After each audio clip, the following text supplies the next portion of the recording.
ওয়েস board বাস্তবায়ন হবে। যে গণমাধ্যমে ওয়েস বোর্ড থাকবে না সেই গণমাধ্যম চালানোর দরকার নাই।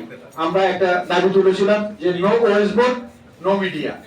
আমরা সেই দাবির উপরে এখনো আছি। আমরা সরকারকে বলতে চাই আজকের এই দিনে যে আমাদের অধিকার প্রতিষ্ঠার জন্য, সংবাদ কর্মীদের অধিকার প্রতিষ্ঠার জন্য যে ওয়েস বোর্ড, দশম ওয়েস বোর্ড গঠন এবং সেটা কার্যকর করবার জন্য অবিলম্বে প্রয়োজনীয় পদক্ষেপ গ্রহণ করবেন সরকার।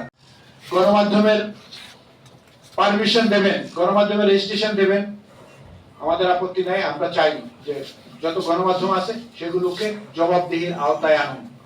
সেই গণমাধ্যমগুলোকে তাদের সাংবাদিকদের অধিকার সঠিকভাবে দিচ্ছে কিনা সেটি আপনারা নজরদারি করুন।